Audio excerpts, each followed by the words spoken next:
Welcome back to my channel. चलिए शुरू करते हैं आज का पार्ट। क्रूएल किंग की क्रूएल क्वीन पार्ट 12। इटली में अद्विक कॉल काट चुका था, फिर भी उसकी नजरें ब्लैंक स्क्रीन पर टिकी हुई थी, जैसे स्क्रीन के उस पार भी वो सिर्फ अनामिका को ही देख रहा हो। पूरे पेंट हाउस में गहरा सन्नाटा था, सिर्फ क्लॉक की आवाज गूंज रही थी। अचानक अद्विक के होठों पर एक धीमी सी मुस्कान उभरती है, लेकिन वो मुस्कान इंसान की नहीं थी। वो मुस्कान एक ऐसे शिकारी की थी जो अपने शिकार की आखिरी सांस का इंतजार कर रहा हो। उसकी हल्की सी हंसी धीरे धीरे एक खौफनाक ठहाके में बदल जाती है। उसकी हंसी इतनी भारी और डरावनी थी कि पेंट हाउस के बाहर खड़े हेविली आर्म्ड बॉडीगार्ड्स भी एक दूसरे की तरफ देखने लगते हैं। एक गार्ड धीरे से बोलता है, बॉस फिर से उसी मूड में हैं। दूसरा गार्ड बस सर झुका लेता है। जब बॉस ऐसे हंसते हैं, इसका मतलब किसी की बर्बादी लिखी जा चुकी होती है। अंदर अद्विक की हंसी एक पल में रुक जाती है। उसके चेहरे पर फिर से वही ठंडी खामोशी आ जाती है, और उस खामोशी से ज्यादा खौफनाक दुनिया में कुछ नहीं था। वो धीरे से ग्लास विंडो के पास जाकर खड़ा हो जाता है। नीचे पूरा इटली जगमग कर रहा था, लेकिन उसकी आंखों में सिर्फ एक चेहरा था, वो था अनामिका का। वो धीरे से बोलता है, मास्टर। वो अपनी मुट्ठी बंद करता है। उसके हाथ में एंगेजमेंट की डायमंड रिंग का चमक अंधेरे में भी बिजली की तरह चमक रही थी। तुम फिर से मेरी शेरनी को अपनी जंजीरों में गाइड करना चाहते हो ना? एक ठंडी हंसी उसके होठों पर आ जाती है। इस बार जंजीरें उसके हाथों में होंगी और कैद तुम होगे। अद्विक की आंखों में जुनून साफ दिख रहा था। तुम अब भी उस 7 साल की डरी हुई बच्ची को ढूंढ रहे हो, लेकिन अफसोस, वो अनामिका उस रात ही मर चुकी थी। जो जिंदा बची है वो अनामिका और फेम के बन चुकी है। वो धीरे से अपनी एंगेजमेंट रिंग को चूमता है। उसकी आवाज में दीवानापन साफ महसूस हो रहा था। तुम्हें नहीं पता आज मेरी जान कितनी ताकतवर है। उसका एक फैसले से कंपनीज डूब सकती हैं। उसका एक कमांड से माफियाज घुटनों पर आ सकते हैं। उसका एक नजर से लोगों की हिम्मत टूट सकती है। और उसकी एक मुस्कान।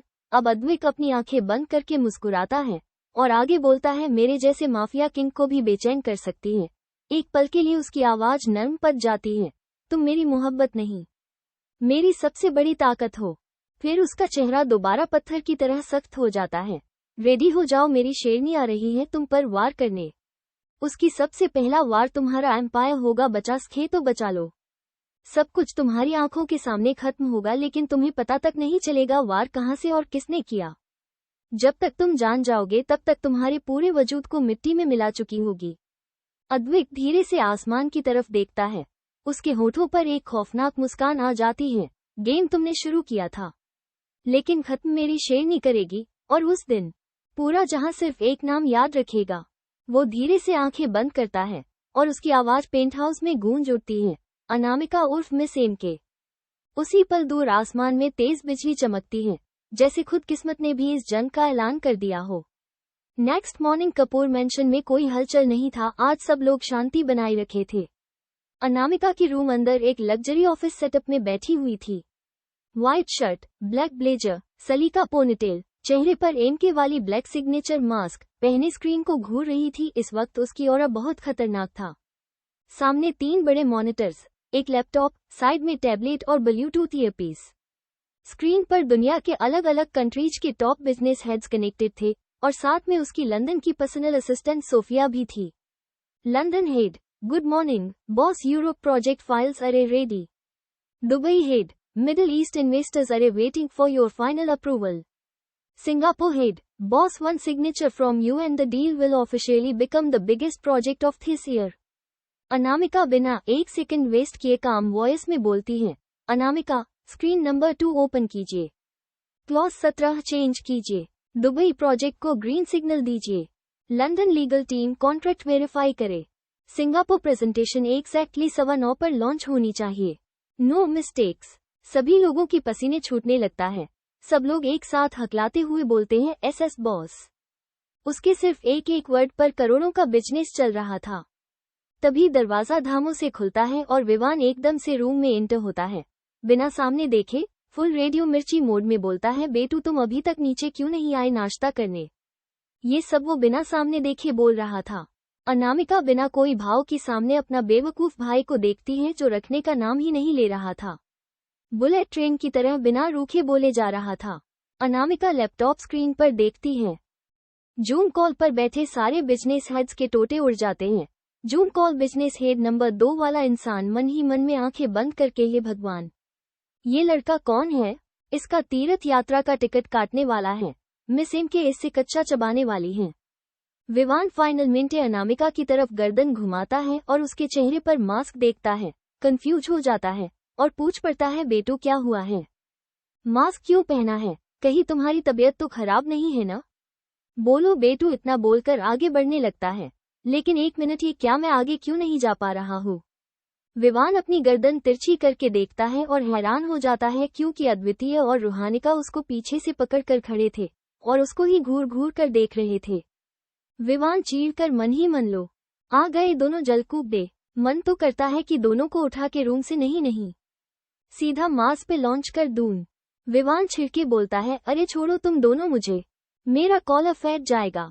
मुझे मेरी बेटू के पास जाने हैं। शायद बेटू की तबीयत खराब है। देखते नहीं चेहरे पर मास्क लगा के बैठी है। रू पूरी मासूमियत से लेकिन हाथ में फुल ग्रिप के साथ बोलती है, आप मेरी दीदी माँ के पास एक स्टेप भी आगे नहीं बढ़ेंगे। वो मेरी दीदी माँ है और अभी उनकी सुपर डुपर इम्पोर्टेंट मीटिंग चल रही है, डिस्टर्ब मत करिए। विवान अपने आंखें फाड़ के पूछता है, क्या मीटिंग? बेटू कौन सी मीटिंग कर रही है? लूडो किंग का टूर्नामेंट चल रहा है क्या? अद्वितीय अपना मुंह बनाकर, विवान भाई, स्वीट हार्ट जब मीटिंग करती है ना, तो परिंदा भी पंख फड़फड़ाने से पहले परमिशन लेता है। आप पीछे हटिए और शांति से खड़े रहिए। ये सुनकर विवान गुस्से में लाल पीला होते हुए बोलता है, तुम दोनों की यही जरूरत? हर बार तुम दोनों मुझे मेरी बेटू से दूर करते हो। मैं बता रहा हूँ, मैं WWF का चैंपियन रह चुका हूँ स्कूल में। रू अद्दू एक साथ चिल्लाकर बोलते हैं, आप हमारी स्वीट हार्ट दीदी माँ से दूर रहिए। तीनों आपस में वी की तरह एक दूसरे की शर्ट खींचते हुए लड़ने लगते हैं। मेरा बेटू नहीं, मेरी स्वीट हार्ट नहीं, मेरी दीदी माँ। ये तीनों लड़ने में इतना बिजी हो गए थे कि पीछे बैठी अनामिका पर नहीं पड़ती है, बिना कोई भाव के उन तीनों को ही घूर घूर कर देख रही थी। लैपटॉप स्क्रीन पर सारे बिजनेस हेड्स मेंबर्स अपना अपना कैमरा ऑफ करके भागने की तैयारी में थे।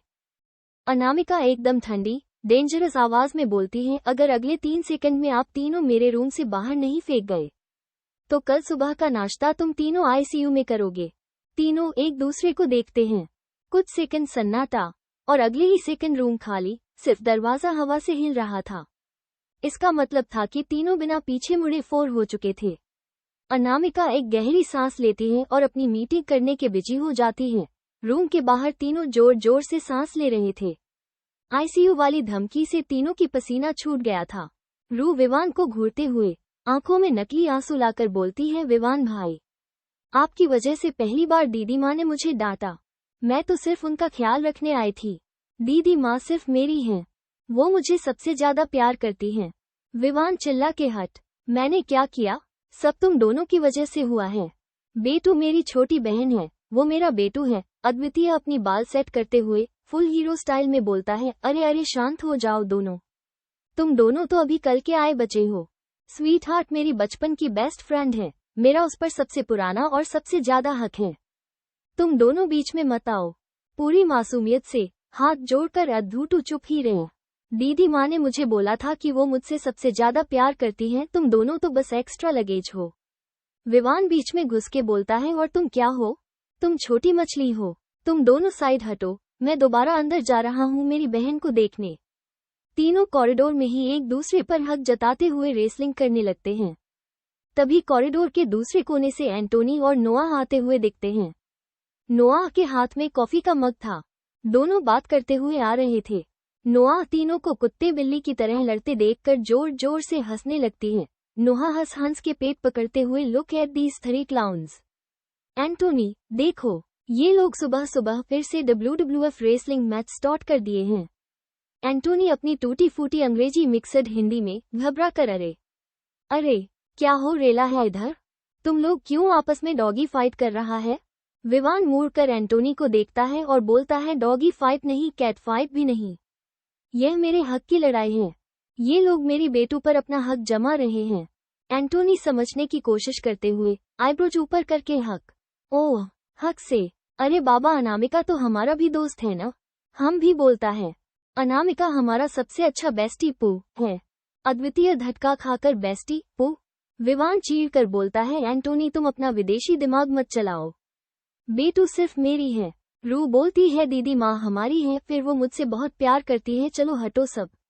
एंटोनी आंखें बड़ी बड़ी करके हाथ से जेस्चर्स करते हुए, अरे पर क्यों रे, हम 2 दिन पहले को ही अनामिका के साथ चाय बिस्किट खाया था, हमारा भी इक्वल हक लुच्चा है उस पर। नोहा अपना सर पकड़ के थोड़ा इरिटेट होते हुए बोलती है, ओह गोद। एंटोनी ईट्स हक नॉट हक लुच्चा, और तुम लोग पागल हो गए हो क्या? वो अंदर $1 ट्रिलियन की मीटिंग कर रही है और तुम लोग बाहर वो आवाज अनामिका का ऑक्शन चला रहे हो। विवान बोलता है, तुम नोहा बीच में मत पदो, तुम सब मिलकर मेरा बेटू को मुझसे छीन रहे हो। नोहा एकदम इरिटेट होकर, एक्सक्यूज मैं इंटरफेयर नहीं कर रही, मैं तुम लोगों का ये रोज का नौटंकी देख देख के पाक चुकी हूँ। पूरा घर जो बनाया हुआ है तुम लोगों ने। एंटोनी नोआह को शांत करते हुए बोलता है, नोआह चील मारो ब्रो। गुस्सा नहीं होने का, गुस्से से फेस पर पिंपल एलर्जी हो जाता है। चलो हम भी लड़ेगा, अनामिका हमारी भी है, सिर्फ इन लोगों की नहीं है। इतना बोलकर नोहा को देखकर स्माइल करता है, जैसा बोल रहा हो देखो मैं कितना अच्छा आइडिया दिया हूँ। रू मासूमियत से बोलती है, देखो दीदी माँ कोई केक नहीं है जो सब लोग तोड़ा तोड़ा खाएगा, दीदी पूरी की पूरी सिर्फ मेरी है। इतना बोल के वो क्यूट वे में मुंह का पाउट बना लेती है। तभी अद्वितीय उसकी सर पर तापी मार कर बोलता है, तू छोटी चूड़ियां कितनी बार कहा है, इस दुनिया सबसे ज्यादा हक स्वीट हार्ट पर मेरा है, समझे। रू मुंह फूला लेती है। एंटोनी बीच में बोल पड़ता है, अरे मत लड्डू रे, एक काम करो, अनामिका का लॉटरी निकालो, जिसका टिकट निकलेगा अनामिका उसका एक हार के लिए, बाकी टाइम सबका शेयर प्रॉपर्टी। नोहा कॉफी का मग साइड में रख के चीखते हुए, अरे बस करो, shoot U P all of you, share property, lottery, cake, तुम लोगों का दिमाग साफ हो गया है क्या? अगर अनामिका ने दरवाजा खोल के ये सुन लिया ना तो लॉटरी नहीं, हम सबका फ्यूनरल सर्विस होगा। नोआ की बात सुनकर सब 1 सेकंड के लिए रुकते हैं और तभी अनामिका के रूम का दरवाजा धीरे से खुलता है। अनामिका मास्क निकाल चुकी थी, हाथ में आईपैड था और उसके चेहरे पर ऐसी शांति है जैसे तूफान आने से पहले होती है। सबके सब एक लाइन में स्टैच्यू खड़े हो जाते हैं। एंटोनी तो डर के मारे नोआह के पीछे छुपने की कोशिश करता है। अनामिका भले ही अपने दोस्तों से जान से भी ज्यादा प्यार करती हो, लेकिन मीटिंग के दौरान कोई उसको डिस्टर्ब करे यह बात कटे ही उसको पसंद नहीं था। अनामिका कोल्ड टोन में बोलती है, cake, lottery, share property, doggy fight, हम। रू बिना डरे सीधा अनामिका की गले लग जाती है। मासूमियत से बोलती है, दीदी माँ जब आप इस तरह मीटिंग करती है ना तो मैं बहुत बोर हो जाती हूँ और आपको बहुत मिस करने लगती हूँ। अनामिका हल्की स्माइल के साथ रू के बाल सहलाते हुए बोलती है, रू मीटिंग भी तो जरूरी होती है ना बच्चा। तभी पीछे से अद्वितीय आता है और रू को थोड़ा साइड करके अनामिका के पास खड़ा हो जाता है और मुंह बनाकर बोलता है, अरे मैं भी हूँ यहाँ, मुझे तो कोई हक नहीं मिला। विवान, एंटोनी, नोहा तीनों एक साथ बोलते हैं, हम भी हैं यहाँ। अनामिका अपनी हंसी नहीं रोक पाती और हल्का सा हंस पड़ती है। अनामिका प्यार से इरिटेट होते हुए बोलती है, तुम लोग कभी नहीं सुधरोगे। तभी विवान के दिमाग की बत्ती जलती है। वो अपना सर खुजाता है और अनामिका को घूर के देखता है। एकदम सीरियस होकर पूछता है, बेटू 1 मिनट, ये मीटिंग का क्या सीन है? क्या तुम कोई जॉब करती हो? मुझे इसके बारे में बताया क्यों नहीं बेटू? तुम्हें पैसे की जरूरत थी तो भाई से बोलती ना। विवान की यह बात सुनते ही रू, अद्वितीय, एंटोनी और नोआह एक दूसरे को देखते हैं और जोर जोर से ठहाके मारकर हंसने लगते हैं। कॉरिडोर में उनकी हंसी गूंज रही थी। नोहा हंस हंस के पेट पकड़ते हुए, job? Oh man, Vivaan, you are hilarious. Vivaan confused और थोड़ा चीड़ के बोलता है, अरे क्या मैंने कोई जोक मारा जो तुम सब रावण की तरह हंस रहे हो? हाँ। रू पूरी मासूमियत से अपनी इनोसेंट आंखें बड़ी बड़ी करके बोलती है, अरे विवान भैया, मेरी दीदी माँ क्यों जॉब करेगी? हजारों लोग मेरी दीदी माँ के नीचे काम करते हैं, वो तो बॉस है ना।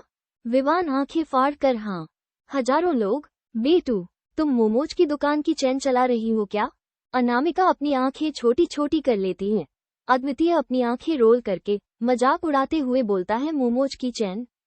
वाह विवान भाई वाह, आपकी सोच तो अंबानी से भी आगे निकल गई। यह मोमोज नहीं, एमके इंडस्ट्री की फाउंडर हैं। एंटोनी अपनी टूटी फूटी हिंदी में हाथ से बड़ा सा सर्कल बनाते हुए बोलता है, अरे विवान ब्रो, तुमको नहीं मालूम, तुम्हारी बहन कोई आम चोरी नहीं, कोई आम लड़की नहीं है। She is the mystery founder, miss MK, बड़ा वाला बिग बॉस। विवान एकदम फ्रिज हो जाता है। ऐसा लगता है जैसे किसी ने 440 वोल्ट का झटका दे दिया हो। मिस एम के। विवान का मुंह खुला का खुला रह जाता है। वो अनामिका को ऐसे देखता है जैसे सामने कोई एलियन खड़ा हो। विवान हकलाते हुए लड़खड़ाती आवाज में, एम के इंडस्ट्री, वो जिसका नाम सुन के बड़े बड़े बिजनेसमैन के घुटने कांपने लगते हैं, वो एम के जिसके मास्क वाले पोस्टर पूरी लंदन इंडिया में लगे हैं। बेटू, तुम ही हो एम के? अनामिका सर हाँ में हिलाती है। अद्वितीय विवान के कान में जाकर बोलता है, पहचान कौन? लेट समझ आया पर दुरुस्त आया भाई साहब। एंटोनी फुल एटीट्यूड में अपनी टूटी हिंदी में बोलता है, हाँ रे। एम के बोले तो महाकतरू नहीं, महा खतरनाक बॉस। पूरा बिजनेस मार्केट इनके इशारे पर धींच कर डांस करता है। नोहा फिर से हंसने लगता है और बोलती है, एंटोनी महा खतरनाक नहीं होता, बट ये Vivaan your cute little sister runs a $multi-billion empire. Vivaan हैरान होकर अनामिका को घूर घूर कर देखने लगता है। बिना कुछ सोचे समझे सीधा भागकर अनामिका को गले लगा लेता है और उससे हवा में इधर उधर झुलाने लगता है। विवान खुशी से पागल होकर चिल्ला के बोलता है, ओए हुए, मेरा बेटू तो बिलियनियर है, मेरी बहन तो मिस एम के है। अनामिका तो हैरान हो जाती है, उसकी हाथ हवा में ही अटक गया था। अनामिका मन ही मन में हॉरिफाइड एक्सप्रेशंस के साथ बोलती है, क्या मेरा भाई पागल हो गया है? यह मुझे टेडी बियर की तरह क्यों झुलाए जा रहा है? विवान अनामिका को छोड़ते हुए अपना सीना चौड़ा करके नाचने लगता है, बिलियनियर की बहन मतलब मैं भी बिलियनियर हुआ, मैं तो मिस्टीरियस मिस एम के का भाई हूँ। अब से गोल्ड प्लेट में ब्रेकफास्ट, लंच, डिनर खाऊंगा। खजाना मिल गया मुझे, खजाना। बाकी के चारों, अद्वितीय, रू, एंटोनी और नोआ, हवाक होकर उसको देख रहे थे। उनकी आंखों में जलन की आग भड़क उठती है। विवान अभी भी हवा में हाथ उठाकर स्माइल कर ही रहा था कि तभी उसको पीछे से कोई जोर से खींचता है। विवान की स्माइल धीरे धीरे गायब हो जाती है। उससे समझ नहीं आता कि अभी हुआ तो हुआ क्या। वो अपनी गर्दन टेढ़ा करके पीछे देखता है। चारों लोगों की चार जोड़ी आंखें अद्वितीय, रू, एंटोनी और नोआह उसको कच्चा चबाने वाली नजरों से घूर घूर कर रहे थे। अद्वितीय और एंटोनी ने विवान की शर्ट के पीछे से कॉलर पकड़ रखे थे। विवान अपनी आंखें कस के बंद कर लेता है। तुम लोग अभी के अभी छोड़ो मुझे। चारों एक साथ फुल जेलसी में चिल्लाकर बोलते हैं। रू बोलती है, मेरी दीदी माँ से दूर रहो। अद्वितीय बोलता है, मेरी स्वीट हार्ट से दूर रहो। नोहा बोलती है, मेरी अनु से दूर रहो। एंटोनी अपनी टूटी फूटी हिंदी में गुस्से वाली शक्ल बनाकर बोलता है, तुम चालक बन रहे हो उल्लू भैया। तुम हमारा अनु बेबी से दूर रहो, समझा? विवान सबको घूरते हुए बोलता है, बहन मेरी है, तुम लोग क्यों बीच में जल रहे हो? अद्वितीय अपनी आंखें छोटी छोटी करके जलन में बोलता है, बहन होगी तुम्हारी घर के लिए, पर इतना चिपकने की जरूरत नहीं है। स्वीट हार्ट को पर्सनल स्पेस पसंद है, समझे मिस्टर? ओवर एक्साइटेड भाई। रू विवान को पीठ पर मारते हुए बोलती है, हाँ दीदी माँ को सिर्फ मैं गले लगा सकती हूँ। आपने उन्हें हवा में कैसे झुलाया? वो मेरी दीदी माँ है, आपकी कोई डोल नहीं है। एंटोनी गुस्से में अपनी शर्ट के स्लीव्स ऊपर करते हुए अपनी टूटी हिंदी में बोलता है, अरे हाँ रे, हम तो कब से लाइन में खड़ा है एक हगी, और यह विवान ब्रदर आकर पूरा फ्री हग ऑफर चला रेला है। ये तो अनफेयर है। विवान अब हद से ज्यादा गुस्से में अपना कॉलर छुड़ाते हुए बोलता है, अरे तुम लोगों का दिमाग खराब है क्या? खून का रिश्ता है मेरा, मैं तो पूरे मोहल्ले में ढोल बजवाऊंगा कि मेरी बहन बिलियनियर है। तुम चारों जलते रहो मेरे से। विवान गुस्से में उन्हें कुछ और बोलने ही वाला था कि तभी पूरा कॉरिडोर में एक ऐसी ठंडी, शार्प और हाईली इरिटेटिंग आवाज गूंजती है कि सबके रोंगटे खड़े हो जाते हैं। अनामिका एक एक शब्द पर जोर देते हुए डेडली कोल्ड टोन में बोलती है, अगर अब किसी ने भी मुझे लेकर एक और शब्द बोला ना, तो सोच लीजिए आप लोगों की खैर नहीं। मैं तुम सबको देश के बाहर डिपोर्ट करवा दूंगी। सब लोग एक साथ मुड़ के अनामिका को देखते हैं, जहां अनामिका पीछे खड़ी होकर उनको ही खतरनाक नजरों से देख रही थी। उसकी आंखें गुस्से से लाल हो चुकी थी। सबका मुंह एक सेकंड में बंद हो जाता है। विवान उन चारों को और वो चारों विवान को एक ऐसी खतरनाक तुझे तो मैं बाद में देखूंगा वाली लुक देते हैं और तुरंत एक दूसरे से नजरें हटा लेते हैं। अनामिका एक गहरी सांस लेती है और मन ही मन में बड़बड़ाती है, भगवान, दुनिया के सारे पजेसिव बेवकूफ मेरे ही गले पड़ने थे क्या? एक भाई पागल है, एक बेस्टू इनसिक्योर है, एक बच्ची ओवर ड्रामाटिस्ट है और दो अंग्रेज लोग दिमाग का दही करने आए हैं। सबसे बड़ा पजेसिव जलकुकुड़ा अधिक आ गया तो मुझे पका कर ही खा जाएंगे। अनामिका फ्रस्ट्रेशन से अपनी आंखें बंद कर लेती हैं। आंखें खोलकर कोल्ड टोन में चलो सब। अनामिका आगे बढ़ती हैं और बाकी सारे के सारे विवान, अद्वितीय, रू, एंटोनी और नोआह बिना एक लफ्ज बोले शरीफ बच्चों की तरह मुंह लटका कर उसके पीछे पीछे चलने लगते हैं। लिविंग हॉल में इस वक्त दादाजी, दादी जी, राजीव जी, अनुराधा जी, नीलिमा जी, संजय जी, अर्नव, रियांश, रोहन, कामाक्षी और शनाया भी बेटी थी। उसका चेहरा अब थोड़ा ठीक हुआ था। शनाया के चेहरे पर महंगे ट्रीटमेंट्स के बाद भी स्कार्स हल्के दिख रहे थे। उसके अंदर बदले की आग जल रही थी कि जैसे अनामिका ने उस पर गर्म कॉफी फेंकी थी वो भी बदला ले, पर अभी वो मासूम बनने का नाटक कर रही है। राजीव जी और अनुराधा जी की आंखों से नींद और चैन गायब था। जब से 9 साल पहले हॉस्टल भेजने और 50 लाख में बेचे जाने का खौफनाक सच राजीव जी को पता चला है, उनका जिस्म कांप रहा था। दादी जी के चेहरे पर भी अपनी पोती के लिए बेहद पछतावा और ममता दिख रही थी। तभी सीढ़ियों से अनामिका नीचे आती है। उसके पीछे विवान, अद्वितीय, रू, एंटोनी और नोआह शरीफ बच्चों की तरह मुंह लटका कर चल रहे थे। अनामिका का लुक एकदम रॉयल और कोल्ड नजर आ रहा था। दादाजी अनामिका को देखते ही उनके चेहरे पर एक सच्ची और प्यारी मुस्कान आ जाती है। आओ मेरी बच्ची, आओ, सुबह से आपका ही इंतजार कर रहे थे। देखो तुम्हारे पसंद का ब्रेकफास्ट बनवाया है मैंने। अनामिका बाकी सबको इग्नोर करती हुई दादाजी को देखकर बोलती है गुड मॉर्निंग दादू। विवान, अद्वितीय, रू, एंटोनी और नोआह भी गुड मॉर्निंग विश करते हैं। दादाजी भी सबको गुड मॉर्निंग बोलते हैं। राजीव जी कांपती हुई आवाज में कुछ बोलने की कोशिश करते हैं लेकिन मुंह से शब्द ही नहीं निकल रहे थे। अनुराधा जी की भी यही हाल थी। यही नहीं, अर्नव, रियांश, रोहन सबका वही हाल था। अनामिका उनकी तरफ बिना देखे उनके बगल से आगे निकल जाती हैं और सीधा ब्रेकफास्ट टेबल की तरफ बढ़ती हैं। उनके पछतावे को वो बिल्कुल हवा में उड़ा देती हैं, जैसे वो वहां है ही नहीं। दादी जी आंखों में ममता और दर्द लेकर धीरे से बोलती है, अनामिका बेटा, हम सब जानते हैं हमने आपके साथ बहुत बुरा किया है, पर क्या तुम अपनी इस बदनसीब दादी को भी माफ नहीं करोगी? अनामिका अपनी जगह बैठ जाती है। उसके दोस्त उसके आसपास बैठ जाते हैं और उसकी प्लेट में ब्रेकफास्ट सर्व करते हैं। सब लोग बिना कुछ बोले चुपचाप ब्रेकफास्ट कर रहे था। स्पून की हल्की आवाज और डाइनिंग हॉल की घुटनी भारी खामोशी। अनुराधा जी, राजीव जी, अर्नव, रोहन और रियांश सबकी नजरें सिर्फ अनामिका पर टिकी हुई थी। उनके चेहरे पर पछतावा और गिल्ट साफ दिख रहा था। अनामिका इस खामोश पछतावे को आदत की तरह नजरअंदाज कर रही थी। उसके लिए ये घर, ये लोग और इनका पछतावा सब बेमानी हो चुका था। शनाया साइड में खड़ी अपनी फोक को इतने जोर से पकड़ती है कि उसकी उंगलियां सफेद पड़ चुकी थी। उसकी आंखों में जलन और नफरत की आग साफ नजर आ रहा थी, लेकिन किसी की भी नजरें इस वक्त शनाया पर नहीं थी, वरना सबको उसकी असलियत पता चल जाता। शनाया गुस्से में तेजी से सांस लेते हुए मन ही मन बोलती है, ये सब लोग इस अनामिका के सामने गिड़गिड़ा क्यों रहे हैं? क्या हुआ अगर यह असली बेटी है तो? इस घर की प्रिंसेस तो मैं हूँ।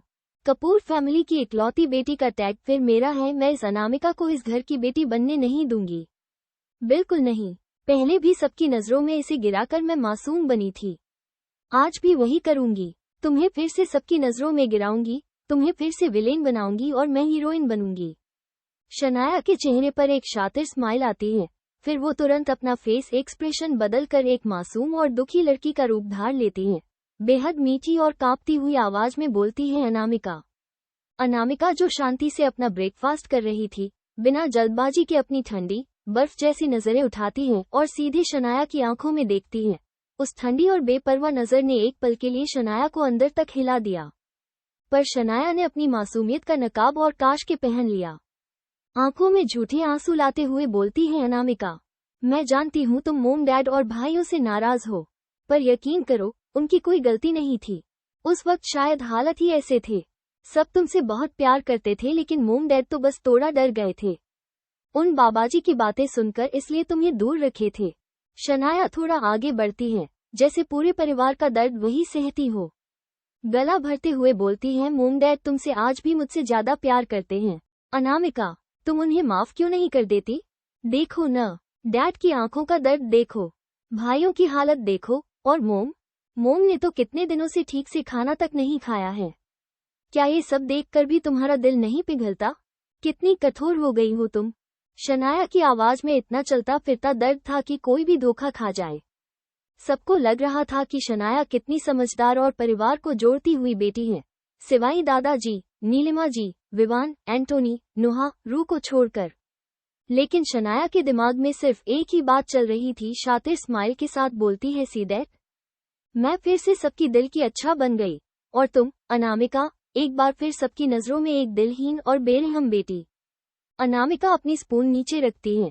कोई चीख चिल्लाहट नहीं, कोई गुस्सा नहीं, बस एक गहरी, जानलेवा खामोशी। उसके दोस्तों के चेहरे पर गुस्सा था, सिवाय अनुराधा जी, राजीव जी, रोहन, अर्नव, रियांश के। इनके लिए तो शनाया बहुत अभी बहन और बेटी थी। पर अनामिका एक हल्की सी कोल्ड स्माइल के साथ शनाया को देखती है।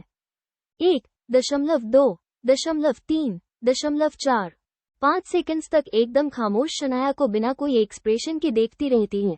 फिर धीरे से अपनी चेयर से उठ खड़ी होती है। उसका फेस एक्सप्रेशन काफी अजीब था, किसी को समझ नहीं आ रही उसकी मन में आखिर चल क्या रहा है। डाइनिंग हॉल की सारी हवा ही बदल जाती है।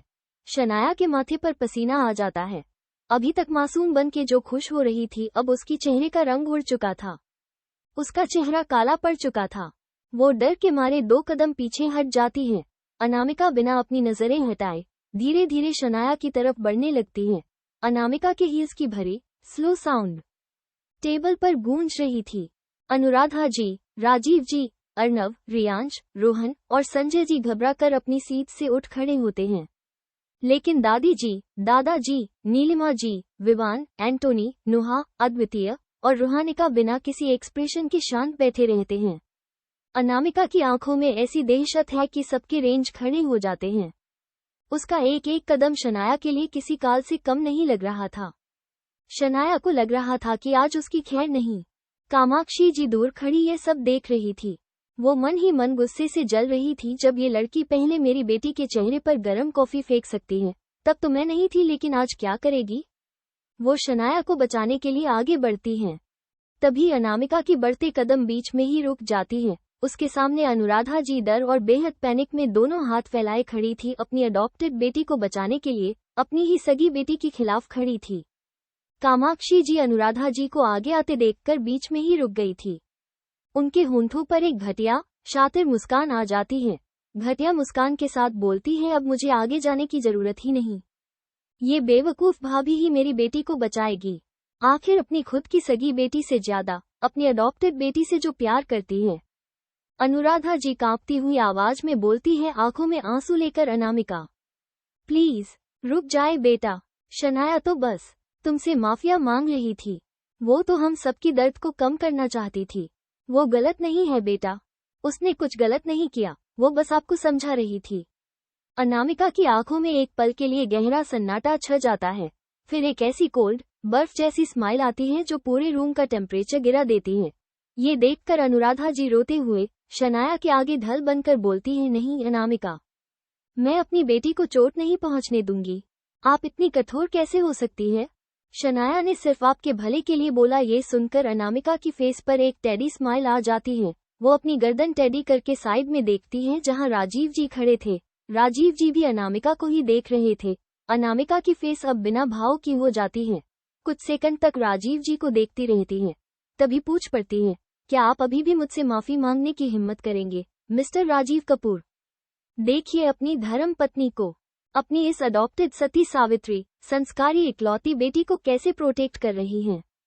कभी अपने खुद के खून को भी इसमें से 1% प्रोटेक्ट नहीं किया होगा। राजीव जी का सर शर्म से झुक जाता है। अनामिका एक कदम और आगे बढ़ती है और अनुराधा की आंखों में आंखें डालकर जहर उगलती हुई बोलती है, अरे मैं ये कैसे भूल सकती हूँ?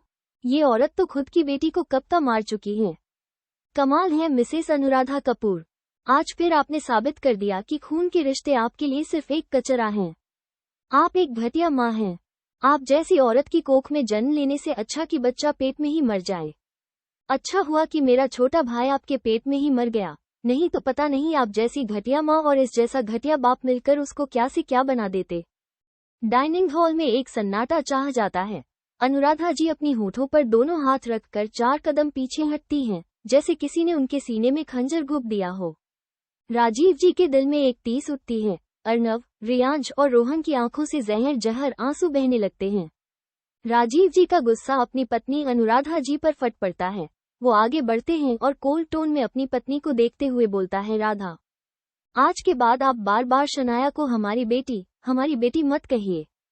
हमारी बेटी सिर्फ और सिर्फ हमारा खून अनामिका है। शनाया मेरी बहन की बेटी है। बस आज के बाद मैं आपके मुंह से बार बार शनाया के लिए हमारी बेटी शब्द नहीं सुनना चाहता, याद रखिए। शनाया और कामाक्षी के होश उड़ जाते हैं। शनाया पैनिक करती हुई आगे आती है और राजीव जी के हाथ पकड़ती हुई बोलती है आंसुओं के साथ, कांपती होठों से, डैड, यह आप क्या बोल रहे हैं? मैं आपकी प्रिंसेस हूं ना? क्या आप मुझे खुद से दूर कर रहे हैं? डैड, अगर मुझसे कोई गलती हुई है तो माफ कर दीजिए, प्लीज मुझे खुद से दूर मत कीजिए। राजीव जी को थोड़ा बुरा लगता है, आखिर वो बचपन से उसको पाने थे। अनुराधा जी पीछे से आते हुए बोलती है, यह आप कैसे बात कर रहे हैं राजीव? ये हमारी बेटी है, हमने शानू को अपने सीने से लगा कर पाला है और आज आप हमारी बेटी को खुद से दूर रखने की बात कैसे कह सकते हैं राजीव? तभी पीछे से आवाज आती है, हाँ सही कहा, अपने मिसेस कपूर किसी और के खून को अपनाया और खुद की खून को ठुकराया। कितना घटिया औरत है ये ची। एंटोनी अपनी टूटी फूटी हिंदी में बेहद गुस्से और ताने के साथ बोलता है, ये मिसेस घटिया कपूर, तुम्हारा ब्रेन्स किधर है? डस्टबिन में है क्या? तुम अपना रियल डॉटर को पॉइजन बोला और ये डुप्लीकेट डॉटर को क्राउन पहना रहा है। एंटोनी बोलता है, तुम दुनिया का सबसे वर्स्ट मोम है। ड्रामा स्टॉप करो और अपना ये फेक प्रिंसेस को बचा कर रखो, हमको अखिल मिला ना इसको प्रिंसेस से भिखारी बना देगा। नोहा अनुराधा जी को नफरत से घूरते हुए बोलती है, अच्छा हुआ कि मेरी मोम नहीं है, अगर मेरी मोम आप जैसी होती तो मैं अपनी ऐनी हाथों से कब का मार चुकी होती। मिसेस कपूर, मुझे घिन आती है आप पर। एक माँ इतनी आंधी कैसे हो सकती है? आप माफी मांगने के लायक भी नहीं हैं। अनामिका ने बिल्कुल सही कहा, आप जैसे लोगों की वजह से ही सच्ची ममता बदनाम होता है। एंटोनी, अद्वितीय और नोहा के कड़वे तानों के बाद पूरे डाइनिंग हॉल में शून्यता छा जाता है। अनुराधा जी अपना सर नीचे झुकाकर रो रही थी। राजीव जी शर्म से अपनी नजरें भी नहीं उठा पा रहे थे और शनाया कामाक्षी के चेहरे का रंग उड़ चुका था। दादाजी आगे बढ़ते हैं, उनकी आवाज में एक गरिमा और बेहद दुख भी था। बोलते हैं, बस करो सब, बहुत हो गया तमाशा। आप लोगों ने जो पाप किए हैं उसी की सजा आप लोगों को मिल रहा है। फिर अपने घटिया बेटे की तरफ देखते हुए बोलते हैं, राजीव तुम अपना इस मुंह बोली बेटी को और उसकी ममता में अंधी हुई कामता को मेरी पोती से दूर रखो। तुम्हारी बेटी तुम्हारे पास है तो मेरी पोती के पास जाकर बार बार माफी मांगने जैसा नाटक करने की जरूरत नहीं है। राजीव जी बोलते हैं, नहीं पापा, हम माफी की नाटक नहीं कर रहे हैं पापा, यकीन कीजिए हमारा। राजीव जी उनकी बात पूरी भी नहीं करने देते, बीच में ही अपने हाथ दिखाकर रुक देते हैं और बोलते हैं, कितना कितना गिरोगे तुम राजीव? अगर सच में आप लोगों को पछतावा होता ना, ऐसे अपनी बीवी की मुंह से खुद की औलाद के सामने किसी और की खून को मेरी बेटी बार बार नहीं बोलती। ये सुनते ही हॉल में सन्नाटा छा जाता है। हाँ सही तो कह रहे थे दादाजी, गलत ही क्या कहा उन्होंने। अगर सच में उनकी मन में अनामिका के लिए सच्चा प्यार होता तो ऐसे किसी और की खून के लिए खुद की बेटी के खिलाफ खड़ी नहीं होती। अनुराधा जी फूट फूट कर रोने लगती हैं। वो बस अनामिका से शनाया को बचा रही थी। उनके लिए शनाया बहुत अच्छी और सच्ची दिल की थी। अनुराधा जी आगे आते हुए बोलती है, नहीं पापा जी, ऐसा नहीं है, मैं अपनी बेटी से बस इतना ही बोल पाई थी कि दादाजी अपने हाथ दिखा देते हैं। दादाजी अपने बेटे को देखकर बोलते हैं, अपनी बीवी बच्चों को मेरी पोती से दूर रखो। अनामिका अब इन सबसे बोर हो गई थी, इसलिए बिना कुछ बोले बाहर जाने लगती है। तभी पीछे से आवाज आती है, बच्चा। अनामिका की बढ़ते कदम रुक जाता है। वो पीछे मुड़ के देखती है जहां दादाजी उसकी तरफ ही आ रहे थे। दादाजी अनामिका की सर पर हाथ रख कर बोलते हैं, बच्चा, हम चाहते हैं कि आप भी कल की एंगेजमेंट पार्टी में आए। आप मेरी यह रिक्वेस्ट भी समझ सकती हैं। अनामिका एकदम से दादाजी को हग कर लेती है और बोलती है, दादू आप ऐसा मत बोलिए प्लीज, मैं आ जाऊंगी, फिलहाल मुझे कुछ काम है इसलिए हम बाहर जा रहे हैं। दादाजी बोलते हैं, ठीक है बच्चा, अपना ध्यान रखिए। चलिए मिलते हैं नेक्स्ट पार्ट में, तब तक के लिए बाय।